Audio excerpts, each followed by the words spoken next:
आमच्या YouTube चॅनलला subscribe करा, महानकारी न्यूज सबस्क्राइब करा आणि नोटिफिकेशन ऑन करा। नोटिफिकेशन ऑन केल्यामुळे आमचे अपडेट आपल्यापर्यंत सतत पोहोचेल।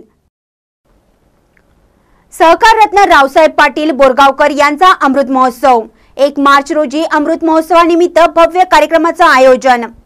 सहकार रत्न रावसाहेब पाटील बोरगावकर यांचा अमृत महोत्सव 1 मार्च रोजी जयसिंगपूर येथे साजरा करणार असल्याची माहिती दक्षिण भारत जैन सभेचे चेअरमन आर.जी. पाटील यांनी दिली। दक्षिण भारत जैन सभेबरोबरच सामाजिक, धार्मिक, शैक्षणिक कार्यात अग्रेसर असणारे श्रावक रत्न सहकार रत्न रावसाहेब पाटील यांचा अमृत महोत्सव 1 मार्च रोजी जयसिंगपूर येथील सिद्धेश्वर मंदिर आवारातील मैदानावर होणार आहे, अशी माहिती दक्षिण भारत जैन सभेचे चेअरमन आर.जी. पाटील यांनी दिली। अरिहंत सभागृहात आयोजित पत्रकार परिषदेत ते बोलत होते। माहिती देताना ते म्हणाले, या सोहळ्याच्या अध्यक्षस्थानी खासदार राजू शेट्टी असून प्रमुख पाहुणे म्हणून सिक्कीमचे माजी राज्यपाल श्रीनिवास पाटील, माजी सभापती अरुण गुजराती यांची उपस्थिती असणार आहे। सिक्कीमचे माजी राज्यपाल श्रीनिवास पाटील यांच्या हस्ते रावसाहेब पाटील यांचा गौरव करण्यात येणार आहे। या सोहळ्याचे औचित्य साधून विविध सामाजिक उपक्रम राबवण्यात येणार आहेत। या कार्यक्रमासाठी महाराष्ट्र आणि कर्नाटक राज्यातील अनेक मंत्री, खासदार, आमदार आणि लोकप्रतिनिधी उपस्थित राहणार आहेत। पत्रकार परिषदेस केंद्रीय उपाध्यक्ष भालचंद्र पाटील, युवा नेते उत्तम पाटील, ॲडव्होकेट विजयकुमार सकळे, दत्ता डोरले, महादेव सुजी, डॉक्टर रवींद्र मानगावे, जे लंबुगोळ, एस बलीगल्ली, बाहुबली सोलापुरे, राजेंद्र पाटील, राजू पाटील, सुभाष शेट्टी, अशोक बंकापुरे, विपुल चौगला, बाहुबली कवटे यांच्यासह अन्य उपस्थित होते। महानकारी न्यूज साठी बोरगावहून शिवाजी भोरे। ಹೊಸ ದಿಶೆಯನ್ನು ಕೊಡುವಂತ ಒಂದು ಕಾರ್ಯ ಮಾಡಿದಂತ ನಮ್ಮೆಲ್ಲರಿಗೂ ಗೌರವರು ಕರ್ನಾಟಕದ ಕಟ್ಟಕಡೆ ಹಳ್ಳಿ बोरगाव, महाराष्ट्रಕ್ಕೆ ಮೊದಲೇ ಹಳ್ಳಿ बोरगाव, महाराष्ट्रಕ್ಕೆ ಕರ್ನಾಟಕಕ್ಕೆ ಒಂದು ಒಳ್ಳೆ ಸಮನ್ವಯ ಬೆಳೆಸಿ ಎರಡೂ ಭಾಗದ ಸಮಾಜವನ್ನು ಜೈನೇತರನ್ನು ಜೋಡಿಸಿಕೊಂಡು ಇವತ್ತು ಕಾರ್ಯ ಮಾಡ್ತಾ ಇರುವಂಥ ಸರ್ಕಾರ ರತ್ನ ರಾವಸಾಹೇಬ್ ಪಾಟೀಲ್ರ ಒಂದು ಅಮೃತ ಮಹೋತ್ಸವ ಜಯಸಿಂಗಪುರದಲ್ಲಿ ನಡೀತಾ ಇದೆ। ಇದು ನಮ್ಮೆಲ್ಲರಿಗೂ ಜೈನೇತರಿಗೂ ಒಂದು ಗೌರವ ತರುವಂಥ ಸಂಗತಿ। ಇಂಥ ಗೌರವಿಸೋದು ಕೂಡ ನಮ್ಮೆಲ್ಲರ ಭಾಗ್ಯ।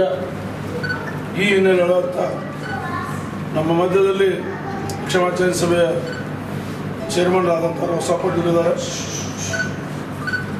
ನಮ್ಮ मध्यದಲ್ಲಿ भालचंद्र पाटील तिचं नाव घेऊन बोलवण्याची जी हतुटी रावसाहेबांच्याकडे आहे ती मला वाटते आजपर्यंत दक्षिण भारत जैन सभेमध्ये कुणालाही मिळाली नाही। प्रत्येक व्यक्तीला पर्सनली बोलवणे, एखाद्या व्यक्तीनं फोन केला आणि दादा कुठं तर बिझी असतील तरीसुद्धा नंतर उठून फोन करण्याची जी प्रवृत्ती दादांच्याकडे आहे, त्यामुळे सगळ्या दक्षिण भारत जैन सभेला एक पितृतुल्य नेतृत्व म्हणून दादांच्याकडे सगळीजणच बघतात आणि म्हणून दक्षिण भारत जैन सभेनं त्यांचं 75 करण्याचा कार्यक्रम आम्ही हा नियोजन केला। खरं तर सांगलीला हा करण्याचा आमचा पहिल्यांदा नियोजन होतं, परंतु सांगली हे एका साईडला पडतं। कोल्हापूर असू दे, जयसिंगपूर असू दे, कर्नाटक असू दे, या सगळ्या लोकांना एकत्रित आणण्याचं ठिकाण आणि ती ठिकाण म्हणजे जयसिंगपूर आहे आणि दादांचाही बरोबर जयसिंगपूरशी खूप मोठा असल्यामुळं आम्ही हा सगळ्याच विचार करून हा सिद्धेश्वरच्या ग्राउंडवरती घेण्याचं नियोजन केलेलं आहे। या निमित्तानं ह्या भागातले कर्नाटकातले असू दे, आमच्या सांगलीतले असू दे, कोल्हापूर असू दे, प्रत्येक खेडेगावात आम्ही पत्रिका पोस्ट केलेल्या आहेत। जास्तीत जास्त लोक आणण्याचा आमचा संकल्प आहे। माझ्या खात्री आहे की रावसाहेब दादांच्या ह्या 75च्या कार्यक्रमाला जनसागरच लोटणार आहे। खरोखरच आम्हाला कदाचित तिथं एवढी बैठक व्यवस्था होईल का नाही याचासुद्धा अंदाज आम्हाला येण्यात आला इतपत नाही तर लोकांचा उत्स्फूर्त प्रतिसाद मिळत आहे आणि दादांचा हा कार्यक्रम म्हणजे दक्षिणेतून त्याची तपासणी किंवा त्याला औषधोपचार हे व्हावेत आणि ह्याची सुरुवात आम्ही दादांच्या वाढदिवसानिमित्त आम्ही त्या दिवशी करतोय, त्याचं उद्घाटनही करतोय। सांगलीमध्ये एक स्वतंत्र ऑफिस आम्ही त्याच्यासाठी केलेलं आहे दक्षिण भारत जैन सभेच्या माध्यमातून। पण दक्षिण भारत जैन सभा ही फक्त जैन समाजासाठी काम करते असं नाही। दादांचा मानस होता की एंटायर सगळ्या कास्टसाठी आपण, सगळ्या समाजातल्या लोकांसाठी आपण हे अभियान चालू करूया। तर आम्ही सगळ्या समाजातल्या लोकांसाठी फक्त आमचे अट एवढीच राहील की तो गरिबांनी गरजू असावा, आर्थिक दृष्टीनं दुर्बल असावा. ते अभियान आपण चालू केलंय. सगळे उपचार, मग ते हार्टचा असू दे, कॅन्सरचा असू दे, मणक्याचा असू दे, अपंगांच्यासाठी आम्ही जवळजवळ एक 10 लाखाचं साहित्य वाटपाचं आम्ही एक मोठं शिबिर सांगलीमध्ये पुढच्या 2-3 महिन्यात आम्ही ते घेतोय. कारण आता फक्त अपंगांची आम्ही लिस्ट उद्या दादांच्या वाढदिवसानिमित्त आम्ही कलेक्ट करायला लागलो. तर त्या माध्यमातून आपल्याला आमचं समाजात हे आहे की जर आपल्या भागातले पण काही अपंग असतील आणि त्यांना कानाचं मशीन आहे किंवा सायकल आहे किंवा एखादा पार्ट तुटला आहे पायाचं, जयपूर फूड्स आहेत, हे कुठलंही साहित्य जर पाहिजे असेल तर त्यांनी आमच्याकडे अर्ज करावा, इथं अर्ज करावा. आम्ही एक दिवस मोठं म्हणजे पुढच्या 1-2 महिन्यात आम्ही एक सांगलीमध्ये एक मोठं शिबिर घेऊन आणि इकडे कर्नाटकमध्ये एक शिबिर घेऊन आम्ही त्या सगळ्या अपंगांच्या साहित्याचं वाटप करणार आहोत. दरम्यानच्या काळात कर्मीर आरोग्य अभियान जे आहे ते प्रत्येक गावोगावी त्याची सुरुवात आता होती. त्याचं उद्घाटन ह्या ठिकाणी होत असताना आणखी एक बाब आवर्जून सांगावी लागते की ह्या ठिकाणी ह्या संपूर्ण निधी संकलनातून जो काही निधी निर्माण होईल तो संपूर्ण निधी ह्या आरोग्य अभियानासाठीच खर्च करायचा ठरवला आहे.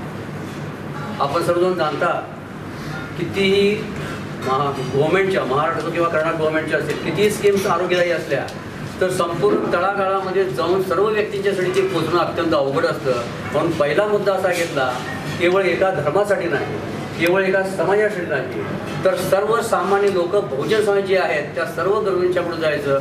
आणि म्हणूनच कर्मीर भाऊराव पाटलांच्या नावानं हे आरोग्य अभियान चालवायचं. आणखी एक बाब मला प्रकर्षाने सांगायची वाटते, उल्लेख आता झाला, पब्लिक रिलेशन्स काय असावेत. समाजातील नव्हे, ज्या ज्या घटकांचा, ज्या ज्या व्यक्तींचा दादांच्याशी संपर्क झाला आहे, कोणाला ते काका वाटतात, कोणाला मामा वाटतात, कोणाला दादा वाटतात, कोणाला पितृतुल्य वाटतात, पण सर्वांच्या बरोबर त्यांची स्वतःची एक नाळ आहे. PR कसा असावा तर रावसाहेब दादांच्यासारखा असावा. रावसाहेब जर कुठं चालले तर त्यांनी आमच्या खांद्यावर हात ठेवला तर आम्हाला एक हजारातीचं बळ येतं की दादाने आमच्या खांद्यावर हात ठेवला. प्रत्येकाची आपुलकीनं विचारपूस करणं, प्रत्येकाच्या अडीअडचणीमध्ये घरातला कुटुंब करता जसा असतो HF मॅनेजर त्याप्रमाणे सहभागी होणं, आणि लहान असू दे, मध्यम असू दे किंवा मोठा व्यक्ती असू दे की त्यांच्याशी समान रीतीनं, समान भावनेनं, सत्वभावनेनं वागणं हे रावसाहेबांची खासियत आहे. आणि म्हणून मला अभिमान वाटतो की महाराष्ट्र आणि कर्नाटकामध्ये त्या